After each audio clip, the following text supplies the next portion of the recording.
Hi guys! Ngayon nga ay magluluto tayo ng mixed boiled seafood. Ito ang ating ingredients, tahong, crab, ayan. Una nating papakuluan syempre ang mais para maluto siya. At ang isusunod naman natin ay ang crab, ayan. Papakuluan natin yan hanggang sa maging orange at maluto siya. Ayan. Hayaan lang natin siyang kumulo. Kapag kumulo na siya, pwede na natin siyang hanguin at i-strained. At isusunod naman natin ang tahong. Ito naman, papakuluan natin siya hanggang sa bumukas yung shell niya. At kapag bumuka na siya, yung bukang-buka na siya, ibig sabihin luto na siya. Pwede natin siyang hanguin. At isinunod ko naman dyan ang hipon. Inano ko lang siya sa konting mantika. Parang pinirito ko lang siya saglit. Dahil lulutuin pa naman natin siya mamaya at hahanguin na natin. Ayan.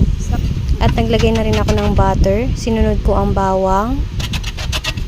Ayan. Kapag golden brown lang natin yan. At i-flex ko nga pala yung kusina ko dahil bago ang wallpaper. So, lagyan na natin ng tomato paste. Haluin lang natin at lutuin natin ng maigi ang tomato paste para hindi umasim.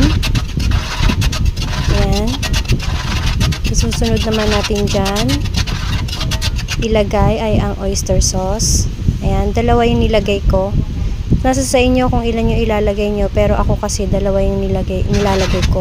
So, haluin lang natin yan, lulutuin lang natin, halu-haluin lang. At pagkatapos niya, nilagyan ko rin ng kalahating cajun powder. Pwede nyo ilahat, depende sa inyo. Medyo maanghang kasi siya pag nilahat, kaya kalahati lang nilagay ko dyan. So, sinundan ko yan ng asukal, mga 2 o 3 kutsara, at Sprite. Depende sa inyo kung gaano karami yung gusto nyo. Ako, dinamihan ko yung Sprite kasi nag-separate ako ng sauce niya para may sausawan sa boiled seafood. Ayan. At kapag ganyan na ang texture niya, malapot na siya, pwede na kayo mag-separate ng sauce sa bowl. And then, pwede na nating ilagay ang hipon,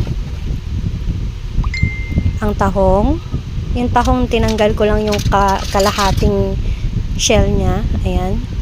Taluin lang natin para mag-combine yung sauce. At isunod naman natin agad dyan ay ang crab. Ayan. Kung siya hinati, okay naman yan. Pero sa inyo kung hatiin nyo o hindi. So, haluin lang din natin yan ng konti. At isunod naman natin ay ang mais. Ayan. Isang katutak na mais dahil 50 pesos lang ang kilo. Ayan. So, halu-haluin lang natin yan hanggang sa mag-combine siya lahat. At, tcharan! Eto na, luto na ang ating mixed boiled seafood. Thank you for watching. Bye-bye!